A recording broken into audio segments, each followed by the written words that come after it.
Assalamualaikum warahmatullahi wabarakatuh. Kami dari kelompok 2 akan mempresentasikan bab siklus pengeluaran. Kami kelompok 2 yang beranggotakan Suryawan Sandi NPM 025, Monika Kurniasari NPM 065, Paskalia Anggreni Puga NPM 067, Ervina Febianti NPM 075, dan Susi Lukita NPM 113.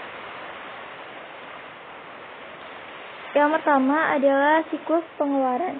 Nah, siklus pengeluaran atau expenditure cloud adalah serangkaian aktivitas bisnis dan operasi pemrosesan informasi terkait yang terus-menerus berhubungan dengan pembelian serta pembayaran barang dan jasa.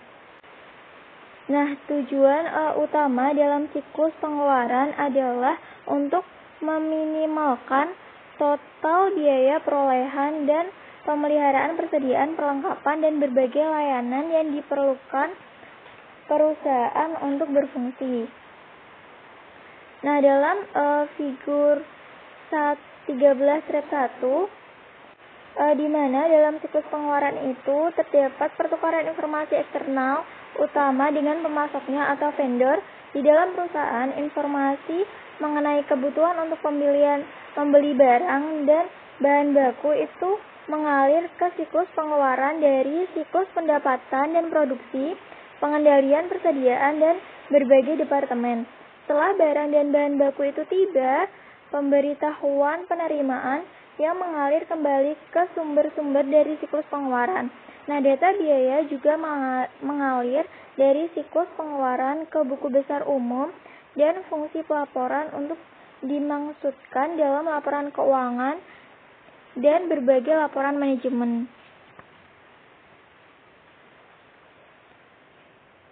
Selanjutnya, ada keputusan penting. Nah, untuk mencapai tujuan yang saya sebutkan tadi, manajemen itu harus membuat keputusan penting. Nah, keputusan pentingnya itu sebagai berikut. Yang pertama adalah berapakah tingkat optimal persediaan dan perlengkapan yang harus dimiliki. Yang kedua, pemasok manakah yang menyediakan kualitas dan layanan terbaik dengan harga terbaik. Yang ketiga, bagaimana perusahaan dapat mengonsolidasikan pembelian antar unit untuk mendapatkan harga optimal. Yang keempat, bagaimana teknologi informasi atau TI Information Technology itu dapat digunakan untuk meningkatkan efisiensi dan keakuratan fungsi logistik inbound. Lalu, ada bagaimana perusahaan itu dapat memelihara kas yang cukup untuk memanfaatkan setiap diskon yang ditawarkan oleh pemasok. Dan yang terakhir adalah bagaimana pembayaran ke vendor itu dapat dikelola untuk memaksimalkan arus kas. Nah, jawaban dari pertanyaan-pertanyaan tadi itu mengarah pada sebuah perusahaan itu menjalankan empat aktivitas siklus pengeluaran dasar yang digambarkan pada fitur ini, yaitu yang fitur gambar di sebelah kanan, di mana itu terdapat 4 aktivitas dasar dari siklus pengeluaran. Yang pertama adalah pemesanan bahan baku, perlengkapan, dan jasa. Lalu yang kedua, penerimaan bahan baku, perlengkapan, dan jasa. Yang ketiga, menyetujui faktur pemasok, dan yang terakhir adalah pengeluaran kas. Selanjutnya ada sistem informasi siklus pengeluaran. Aktivitas-aktivitas dalam siklus pengeluaran kan adalah cerminan dari aktivitas-aktivitas dasar yang dijalankan dari siklus pendapatan. Nah, hubungan erat antara kedua pengeluaran siklus tersebut, antara pengeluaran dan pembelian dan siklus pendapatan penjualan itu memiliki implikasi penting untuk mendesain sistem informasi akuntansi di kedua belah pihak. Nah, dengan menerapkan perkembangan TI baru untuk merekayasa ulang aktivitas siklus pengeluaran, perusahaan itu dapat menciptakan peluang bagi para pemasok untuk merekayasa ulang aktivitas siklus pendapatan. Nah, sebaliknya, jika kita menggunakan TI untuk mendesain ulang siklus pendapatan sebuah perusahaan, itu dapat menciptakan peluang bagi pelanggan untuk memodifikasi siklus pengeluaran sendiri. Faktanya, perubahan dalam operasi suatu perusahaan itu mungkin mengharuskan perubahan yang sesuai dalam operasi perusahaan lain dengan siapa ia berbisnis. Selanjutnya adalah proses, yaitu di situ ada figur 12 strip 3, itu adalah ikhtisar desain sistem ERP untuk mendukung siklus pengeluaran. Nah, seperti kebanyakan organisasi besar, biasanya AOI itu menggunakan sebuah sistem ERP, yaitu pada figur tersebut untuk menunjukkan porsi dari sistem ERP yang mendukung aktivitas bisnis siklus pengeluaran AOI. Nah, fitur 13-3 itu menunjukkan bahwa Departemen Pengendalian Persediaan AOI itu memiliki tanggung jawab utama untuk memastikan kuantitas yang cukup atas bahan baku dan perlengkapan. Setiap departemen itu dapat mengirimkan permintaan untuk membeli barang. Nah, setelah permintaan pembelian itu disetujui, maka sistem akan mencari file induk persediaan untuk mengidentifikasi pemasok yang cocok untuk barang tersebut. Nah, sistem tersebut itu kemudian menciptakan sebuah pesanan pembelian yang akan dikirim ke pemasok melalui EED. Jika perlu, maka salinan kertas itu akan dicetak dan dikirim. Nah, Departemen Penerimaan itu memiliki akses ke file pesanan pembelian terbuka sehingga ia itu dapat merencanakan dan memverifikasi validitas pengiriman. Nah, bagian utang diberitahukan pesanan tersebut sehingga dapat merencanakan komitmen keuangan yang tertunda. Nah, departemen yang menghasilkan permintaan pembelian juga diberitahu bahwa permintaannya telah disetujui. Selanjutnya ada ancaman dan pengendalian. Dalam fitur tadi, yaitu 13.3, kan itu menunjukkan bagaimana seluruh aktivitas siklus pengeluaran itu tergantung pada database terintegrasi yang berisi informasi mengenai pemasok, persediaan, dan aktivitas pembelian. Nah, oleh karena itu, ancaman umum pertama itu adalah data induk yang tidak akurat atau tidak valid. Nah, cara mengatasinya atau pengendaliannya yaitu dengan pengendalian integrasi pemrosesan data dan membatasi akses terhadap data induk serta tinjauan atas keseluruhan perubahan terhadap data induk. Lalu ancaman yang kedua adalah pengungkapan yang tidak diamortisasi atas informasi sensitif. Pengendaliannya adalah pengendalian akses dan enkripsi. Yang ketiga ancaman yang ketiga ada kehilangan atau penghancuran data. Lalu pengendaliannya adalah backup dan prosedur pemulihan bencana atau data tersebut. Lalu yang terakhir, ancaman yang terakhir yaitu kinerja yang buruk. Lalu pengendaliannya adalah laporan manajerial. Baik, saya Susi Lukita NPM 113 akan melanjutkan presentasi dari Mbak Ervina. Yang selanjutnya yaitu mengenai memesan bahan baku, perlengkapan dan jasa. Aktivitas bisnis utama yang pertama dalam siklus pengeluaran adalah memesan bahan baku, perlengkapan atau jasa. Kemudian mengidentifikasi apa, kapan, dan berapa banyak untuk pembelian. Yang pertama ada proses pendekatan tradisional. Untuk mengelola persediaan adalah menjaga stok yang cukup sehingga produksi dapat berlangsung tanpa gangguan, bahkan jika persediaan yang digunakan lebih besar dari yang diharapkan atau jika pemasok terlambat dalam pengiriman. Kemudian yang kedua, pendekatan tradisional biasanya disebut sebagai pendekatan economic order quantity. Karena pendekatan ini didasarkan pada perhitungan ukuran pesanan optimal untuk meminimalkan jumlah biaya pemesanan. penyimpanan dan kehabisan stok. Kemudian yang ketiga yaitu reorder point atau titik pemesanan ulang. Menentukan kapan untuk memesan. Perusahaan biasanya menetapkan reorder point berdasarkan waktu pengiriman dan tingkat yang diinginkan dari stok pengaman atau safety stock untuk menangani fluktuasi yang tidak diharapkan dalam permintaan. Kemudian yang keempat, perencanaan kebutuhan material. Berupaya untuk mengurangi tingkat persediaan yang dibutuhkan dengan meningkatkan akurasi atau ketepatan teknik perkiraan untuk menjadwalkan pembelian dengan lebih baik guna memenuhi kebutuhan produksi. Kemudian yang kelima ada sistem persediaan just in time. Ini berupaya untuk meminimalkan tetapi tidak mengeliminasi secara total persediaan barang. Jadi dengan membeli dan memproduksi barang hanya sebagai respon terhadap penjualan aktual, bukannya yang diperkirakan. Kemudian yang keenam ada permintaan pembelian atau purchase requisition, yang mengidentifikasi requisitioner atau orang yang mengeluarkan pesanan pembelian, menentukan lokasi pengiriman dan tanggal yang diperlukan, mengidentifikasi nomor barang, deskripsi kuantitas dan harga dari setiap barang yang diminta, dan mungkin akan menyarankan seorang pemasok. Kemudian ada ancaman dan pengendaliannya. Ancaman sendiri yang pertama ada catatan persediaan yang tidak akurat dapat menyebabkan kehabisan stok yang akan mengakibatkan pada hilangnya penjualan atau menyimpan persediaan berlebih yang dapat meningkatkan biaya.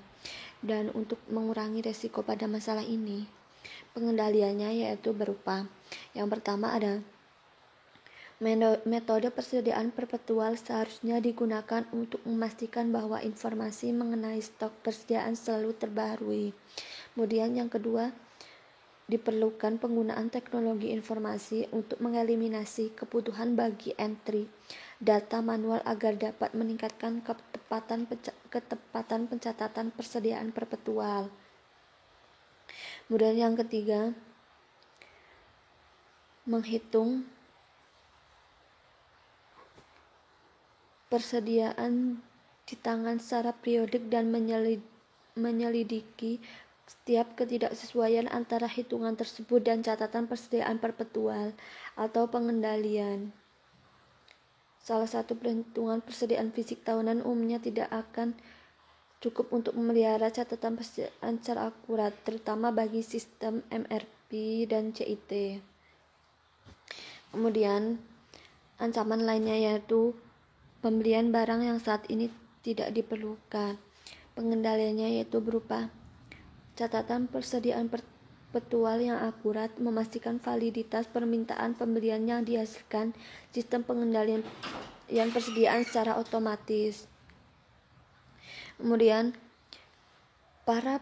untuk pengendalian yang kedua yaitu para penyedia perlu meninjau dan menyetujui permintaan pembelian yang dimulai dari masing-masing pegawai. Kemudian pengendalian yang ketiga yaitu sebuah fungsi pembelian tersentralisasi menanggulangi ancaman semacam ini. Yang selanjutnya yaitu memilih pemasok. Setelah kebutuhan untuk membeli telah diidentifikasi, langkah selanjutnya adalah memilih pemasok. Proses beberapa faktor yang harus dipertimbangkan ketika memilih pemasok yang ada 3 yaitu harga, kualitas bahan baku, keandalan dalam pengiriman. Kemudian ada pesanan pembelian atau purchase order adalah dokumen atau formulir elektronik yang secara formal meminta pemasok untuk menjual dan mengirimkan produk tertentu pada harga yang ditentukan. Yang kedua ada pemesanan pembelian selimut atau blanket purchase order atau pesanan menyeluruh adalah sebuah komitmen untuk membeli barang tertentu pada harga yang telah ditentukan dari pemasok tertentu untuk jangka waktu yang telah ditetapkan, seringnya setahun. Kemudian ada vendor managed inventory itu secara esensial mengalihdayakan sebagian besar pengendalian persediaan dan fungsi pembelian. Para pemasok diberi akses data penjualan dan persediaan dan diotorisasi secara otomatis untuk mengisi kembali persediaan ketika stok jatuh pada titik pemesanan ulang yang telah ditentukan.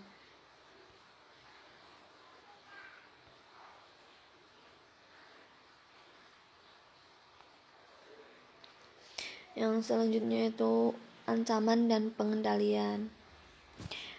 Ancamannya yaitu yang pertama berupa pembelian barang pada harga yang melambung.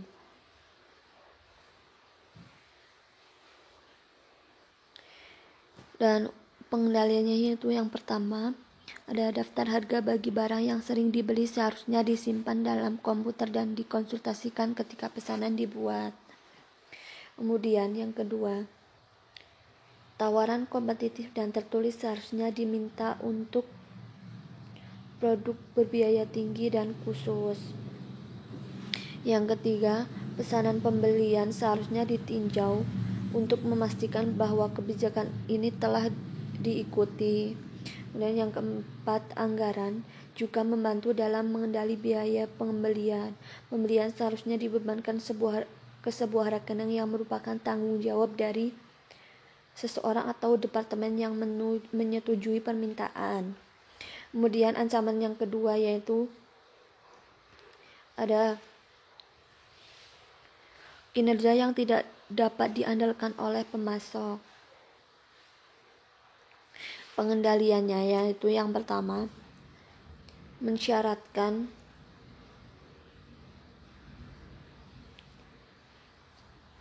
pemasok tersebut untuk agar memiliki sertifikasi dengan memenuhi standar kualitas internasional.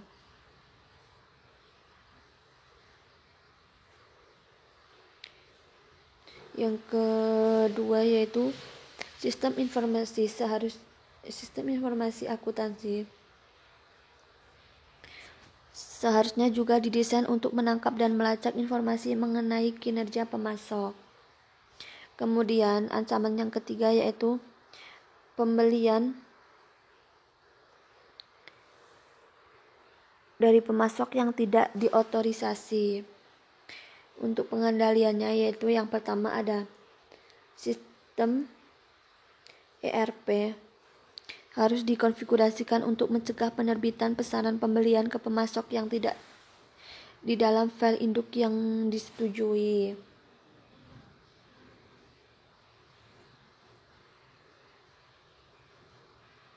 Kemudian yang kedua ada seluruh pemesanan harusnya ditinjau untuk memastikan bahwa hanya para pemasok yang disetujui yang digunakan.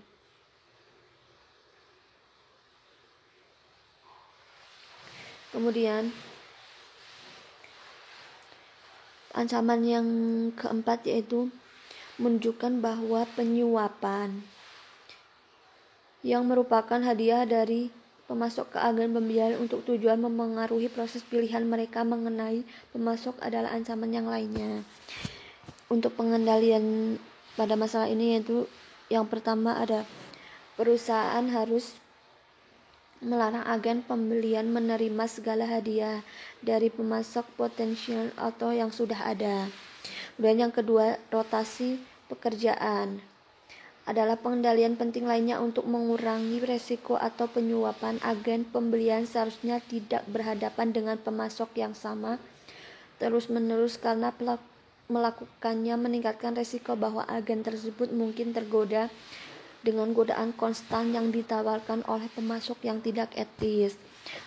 Kemudian pengendalian yang ketiga yaitu agen pembelian harus disyaratkan untuk menandatangani konflik tahunan atas pernyataan kepentingan, mengungkapkan setiap kepentingan keuangan yang mungkin mereka miliki dalam pemasok saat ini atau potensial.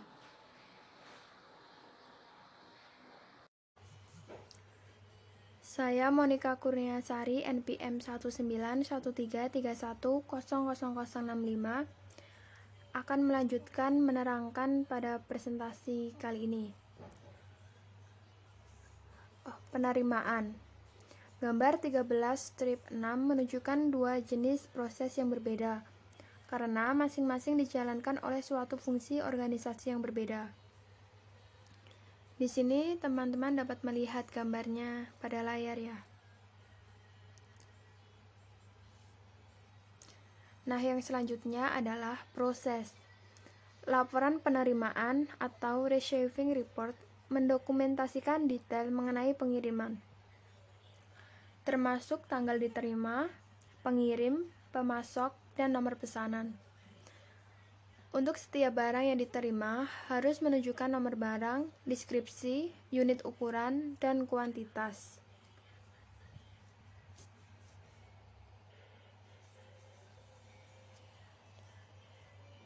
Tiga pengecualian pada proses ini, yaitu yang pertama, menerima kuantitas barang yang berbeda dari jumlah yang dipesan.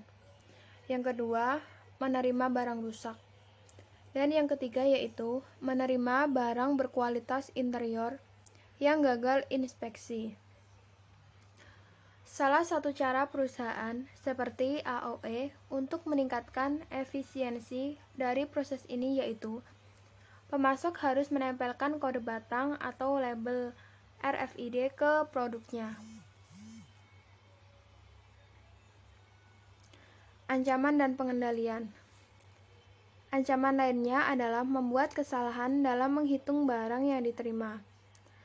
Karena menghitung dengan benar kuantitas yang diterima sangat penting untuk mencatat persediaan perpetual yang efektif. Cara untuk mengatasi ancaman ini yaitu dengan menginstruksikan Departemen Penerimaan untuk hanya menerima pengiriman yang ada dalam pesanan pembelian yang disetujui. Cara untuk mengendalikan pembelian jasa. Yang pertama, menahan penyedia yang sesuai agar bertanggung jawab atas seluruh biaya yang dikeluarkan. Penyedia tersebut perlu mengakui tanda terima dan biaya terkait yang dibebankan ke rekening yang ia pertanggungjawabkan. Dan yang kedua, pengendalian detektif juga diperlukan bagi audit internal untuk menjalankan tinjauan mendetail atas kontak jasa. Ancaman lainnya yaitu pencurian persediaan. Nah, cara untuk mengatasinya yaitu ada 3. Yang pertama, mengamankan persediaan dalam lokasi yang aman dan terbatas. Yang kedua, seluruh transfer persediaan seluruhnya didokumentasikan. Dan yang ketiga yaitu menghitung persediaan di tangan secara periodik dan merekonsiliasi perhitungan tersebut dengan persediaan. Pemisahan tugas yang tepat dapat juga membantu meminimalkan resiko pencurian persediaan. Assalamualaikum warahmatullahi wabarakatuh. Perkenalkan, nama saya Surdan Sandi, NPM 025. Baiklah, saya akan melanjutkan presentasi, yaitu menyetujui faktor pemasok. Yang pertama itu ada proses paket voucher, yaitu seperangkat dokumen yang digunakan untuk mengotoritas pembayaran kepada pemasok. Ini terdiri dari pesanan pembelian, laporan penerimaan, dan faktur pemasok. Ketika faktur pemasok diterima, Departemen Bagian Utang bertanggung jawab untuk mencocoknya dengan pesanan pembelian dan laporan penerimaan yang berkaitan. Kombinasi faktur, pemasok, dan dokumen pendukung yang terkait ini menciptakan apa yang disebut sebagai paket voucher.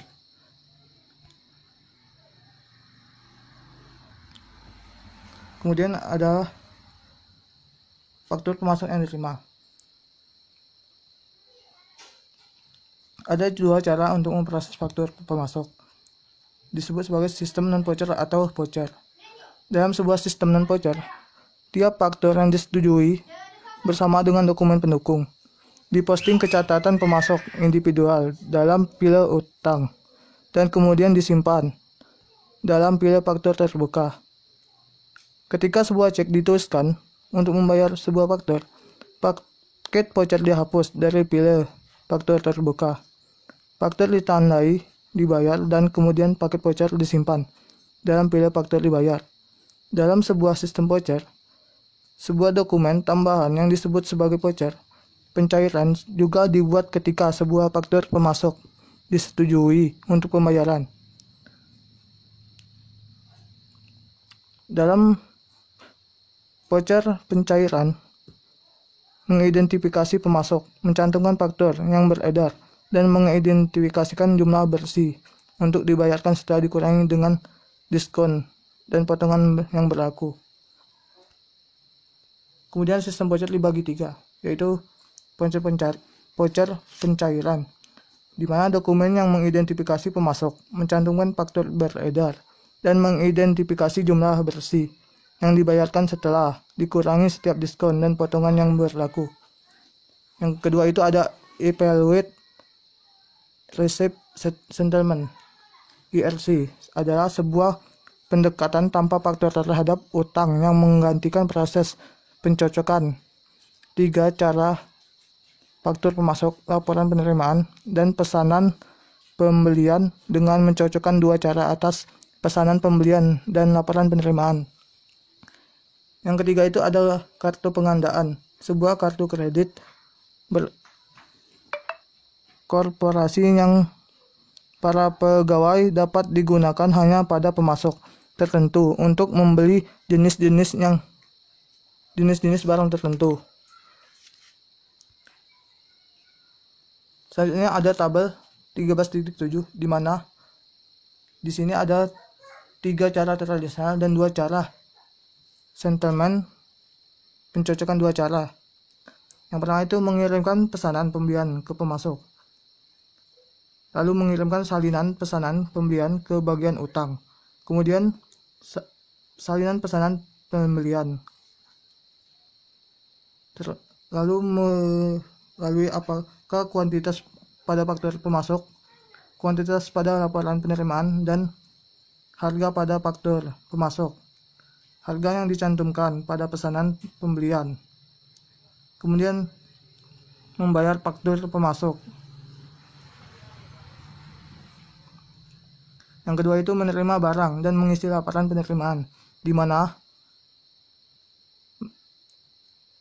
nomor 2 ini mengirimkan salinan laporan penerimaan ke bagian utang, kemudian salinan laporan penerimaan melalui apakah kuantitas pada faktur pemasok, kuantitas pada laporan penerimaan, dan harga pada faktur pemasok, harga yang dicantumkan pada pesanan pembelian. Lalu melalui ia membayar faktur pemasok. Yang ketiga itu ada bagian utang, menerima faktur pemasok, kemudian faktur pemasok menerimanya, kemudian mengecek apakah kuantitas pada faktur pemasok, kuantitas pada laporan penerimaan, dan harga pada faktur pemasok, harga yang dicantumkan pada pesanan pembelian sesuai atau tidak. Kemudian ada 2 cara pendekatan Evaluate Receipt Settlement, ERC, pencocokan 2 cara. Yang pertama itu mengirimkan pesanan pembelian ke pemasok, kemudian mengirimkan salinan pesanan pembelian ke bagian utang, lalu pesanan pembelian dicek, lalu menghitung jumlah yang harus dibayar, kuantitas diterima dari laporan penerimaan, dikalikan harga per unit dari pesanan pembelian, kemudian membayar pemasok.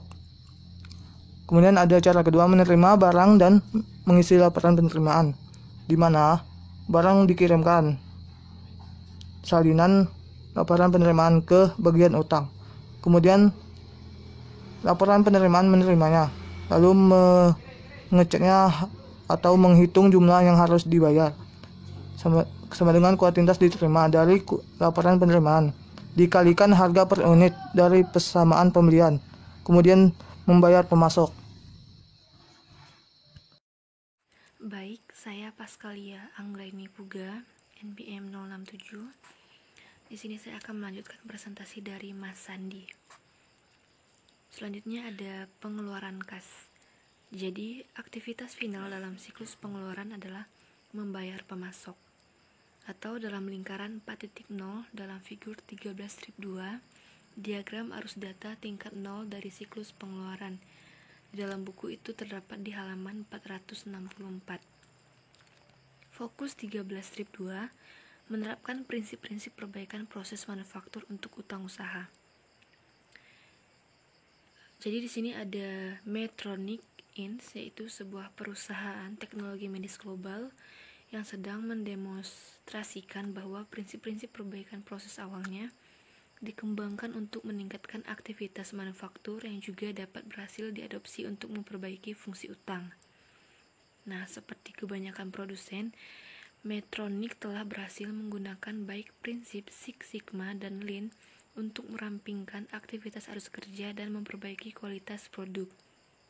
Jadi, Six Sigma adalah sebuah filosofi yang berfokus pada perbaikan kualitas dengan mengurangi kesalahan, sedangkan analisis Lean berupaya untuk meningkatkan efisiensi dengan mengeliminasi kemacetan dan pengulangan.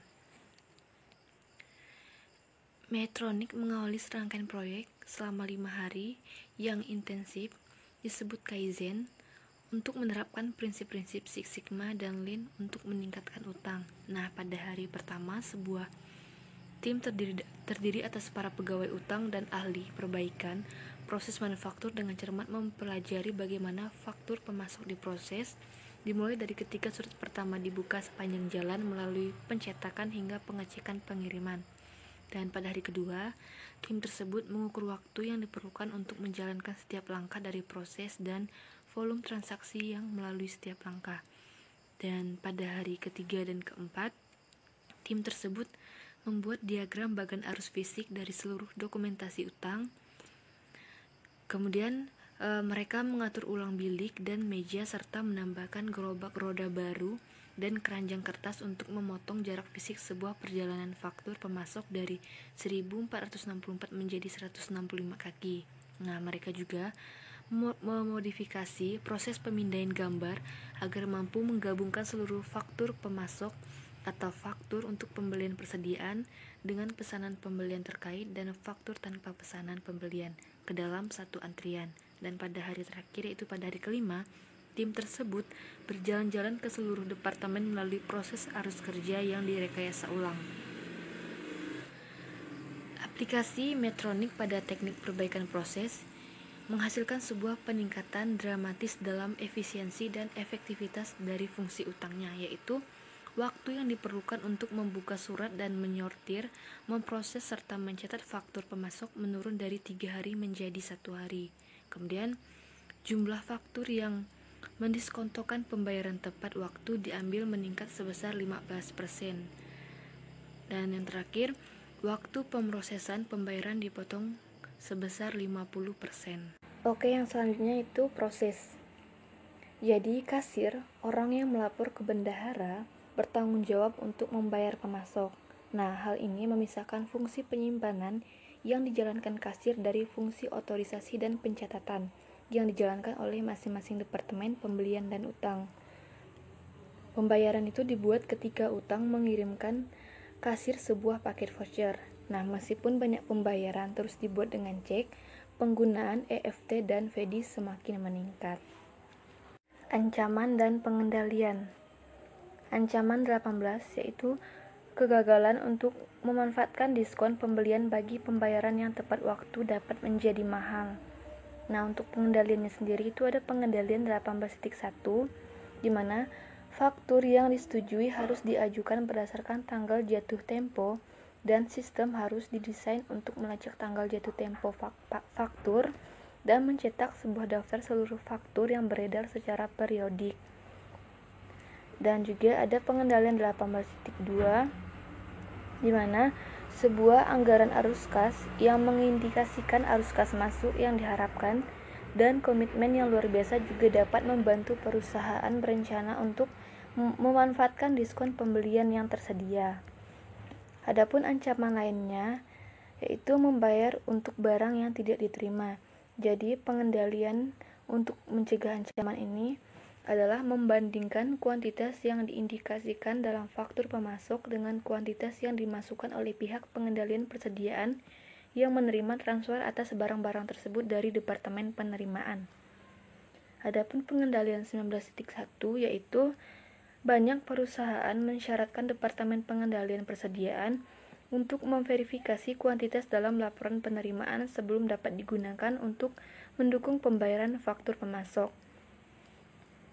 Dan juga pengendalian 19.2 yaitu di mana sebagian besar perusahaan tergantung pada pengendalian penganggaran dan peninjauan cermat pada biaya departemen untuk mengindikasikan masalah potensial yang memerlukan penyelidikan. Dan berikutnya ada pengendalian 19.3 di mana banyak perusahaan mensyaratkan para pegawai untuk menyerahkan bukti tambahan seperti agenda konferensi yang mengidentifikasi pengunjung untuk membuktikan bahwa mereka benar-benar mengambil perjalanan. Ancaman potensial lainnya adalah bagi seorang pegawai untuk memesan berbagai penerbangan atau hotel, di mana membatalkan semuanya kecuali yang termurah, tetapi menyerahkan klaim penggantian untuk opsi yang termahal. Nah, cara untuk mencegah masalah ini adalah mensyaratkan seluruh pegawai untuk menggunakan kartu kredit perusahaan untuk perjalanan. Nah, itu termasuk dalam pengendalian 19.4. Adapun ancaman 20 yaitu pembayaran duplikat dapat terjadi untuk berbagai alasan. Nah, untuk prosedur pengendalian untuk menanggulangi ancaman ini, yang pertama pengendalian 20.1 di mana faktur seharusnya disetujui untuk pembayaran hanya saat disertai dengan paket voucher lengkap atau pesanan pembelian dalam laporan penerimaan. Yang kedua, pengendalian 20.2 yaitu hanya salinan asli pada faktur harus dibayarkan. Kemudian yang ketiga yaitu pengendalian 20.3 yaitu di mana ketika cek untuk membayar faktur yang telah ditandatangani, faktur dan paket voucher harus dibatalkan atau ditandai atau dalam tanda kutip dibayar dalam cara yang akan mencegah pengiriman ulang. Berikutnya adapun ancaman serius atau ancaman 21 yaitu di mana itu dikaitkan dengan fungsi pengeluaran kas adalah pencurian atau penyalahgunaan dana. Jadi untuk pengendaliannya sendiri itu ada pengendalian 21.1 dikarenakan kas adalah aset yang mudah dicuri, akses ke kas, cek kosong, dan mesin penandatanganan cek harus dibatasi. Kemudian untuk pengendalian 21.2 itu di mana cek harus dinomori secara urut dan secara periodik dihitung oleh kasir. EFT, baik itu sendiri maupun sebagai bagian dari FEDI, memerlukan prosedur pengendalian tambahan yaitu pengendalian 21.3, pengendalian akses yang ketat atas seluruh transaksi EFT keluar sangat penting. Sebuah ancaman serius adalah bahwa perangkat lunak keystroke logging dapat menginfeksi komputer yang digunakan untuk perbankan online dan menyediakan para penjahat dengan surat kepercayaan perbankan milik perusahaan. Nah, cara untuk menanggulangi ancaman ini yaitu dengan pengendalian 21.4 yaitu dengan menunjuk sebuah komputer tertentu yang digunakan untuk perbankan online.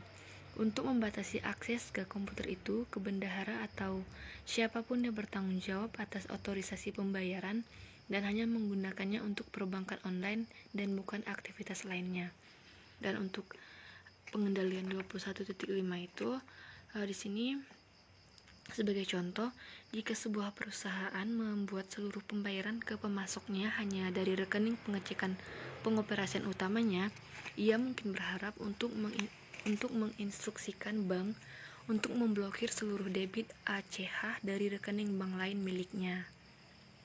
Kemudian pencairan yang curang, terutama penerbitan untuk pemasok fiktif adalah jenis umum dari penipuan. Nah, pengendaliannya itu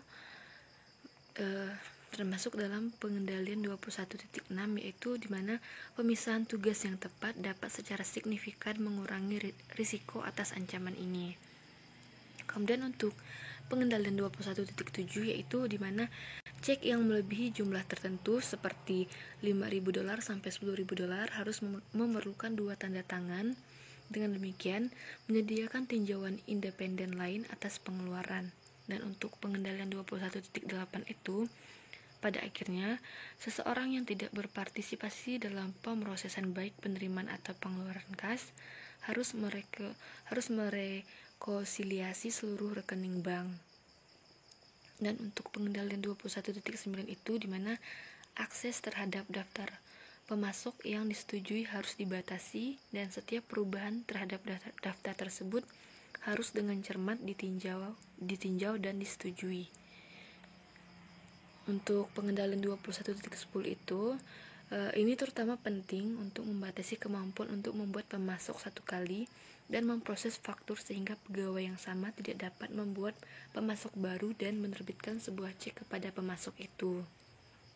Dan untuk pengendalian 21.11 itu di mana sebuah dana kas kecil dikelola oleh seorang pegawai yang tidak memiliki tanggung jawab penanganan kas atau akuntansi lain harus ditetapkan untuk menangani pengeluaran seperti itu. Jadi, dana kas kecil seharusnya diatur sebagai dana impres.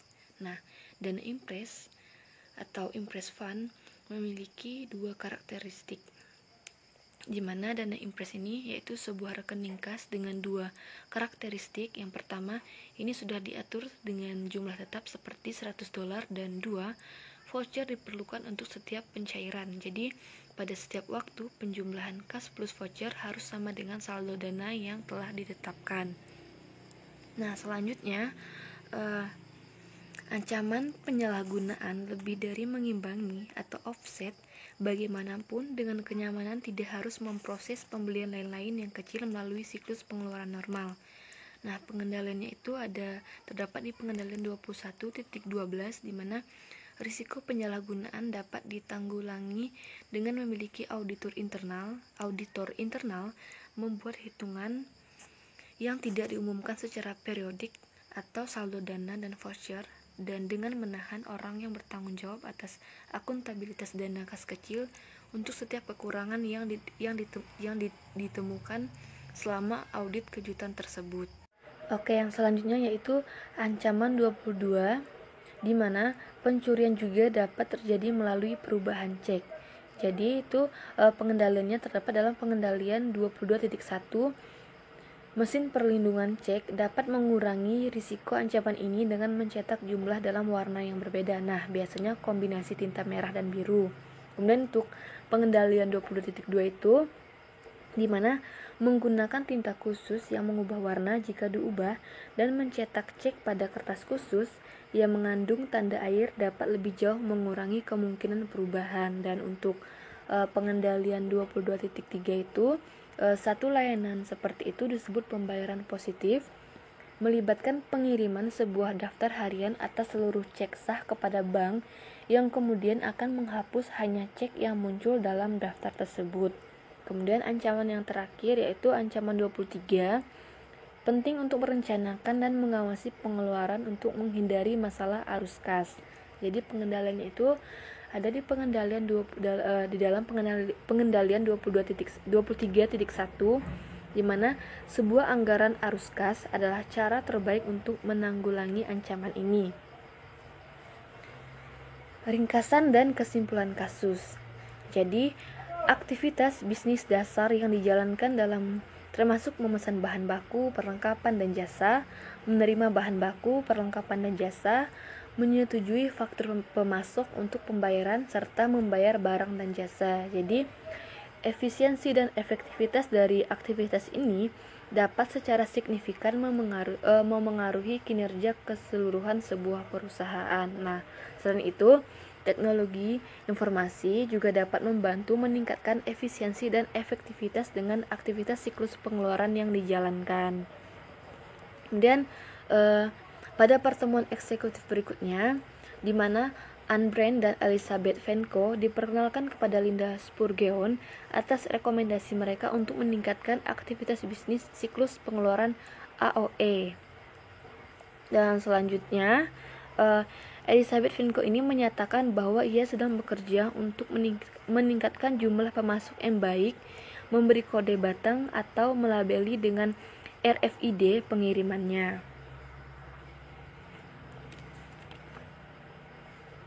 Nah, dengan berakhirnya pertemuan ini, jadi Leroy Williams meminta jika Elizabeth dan perusahaan dapat bertemu dengannya untuk mengeksplorasi cara-cara tambahan untuk meningkatkan bagaimana sistem baru AOE melacak aktivitas manufaktur. Oke, selanjutnya saya Susilogita NPM 113 akan menjelaskan mengenai isu yang berjudul Evaluasi Efektivitas Sistem Informasi Akuntansi Pembelian dan Pengeluaran Kas pada UD Rodamas Manado. Latar belakang. Setiap perusahaan yang berorientasi pada laba harus mempertimbangkan apakah sistem pembelian dan pengeluaran kas yang sudah diterapkan telah optimal dan efektif dalam usaha mencapai tujuan perusahaan. Sedangkan sistem informasi akuntansi pengeluaran kas menurut Somarso SR menyatakan bahwa pengeluaran kas adalah suatu transaksi yang menimbulkan berkurangnya saldo kas dan bank milik perusahaan yang diakibatkan adanya pembelian tunai, pembayaran utang maupun hasil transaksi yang menyebabkan berkurangnya kas. Jadi, latar belakang penelitian ini adalah untuk mengetahui efektivitas pembelian dan pengeluaran kas pada perusahaan. Untuk penjelasan yang lebih lanjutnya akan dijelaskan oleh rekan saya. Selanjutnya yaitu Sistem Informasi Akuntansi Pengeluaran Kas pada UD Rodamas ada 3. Yang pertama yaitu fungsi yang terkait dalam sistem akuntansi pengeluaran kas yaitu kasir, bagian hutang untuk dan otorisasi dari direktur. Yang kedua, dokumen yang digunakan pada perusahaan yaitu bukti kas keluar, cek atau slip transfer, serta dokumen-dokumen pendukung lainnya yang berkaitan dengan transaksi pengeluaran kas dan disahkan dengan materai. Kemudian yang ketiga, catatan akuntansi yang digunakan perusahaan register bukti kas keluar, jurnal pembelian, dan kartu utang. Saya Monika Kurniasari NPM 065 akan melanjutkan menjelaskan mengenai isu pada presentasi kali ini. Nah, di sini ada pengendalian internal akuntansi pembelian dan pengeluaran kas pada UD Rodamas. Sistem pengendalian internal pada akuntansi. Di sini ada 3. Yang pertama, setiap pembelian barang yang dilakukan oleh perusahaan melibatkan fungsi gudang, yaitu dengan mengisi kartu stok. Yang kedua, digunakannya formulir bernomor urut cetak seperti berita cara pengiriman barang, surat jalan atau DO, dan tanda terima barang dan faktur. Nah, yang ketiga yaitu catatan akuntansi yang digunakan perusahaan adalah register bukti kas, jurnal pembelian, kartu utang, dan kartu persediaan. Unsur-unsur pengendalian internal akuntansi. Yang pertama, struktur organisasi. Yang kedua, sistem otorisasi dan prosedur percetakan. Dan yang terakhir adalah praktek yang sehat.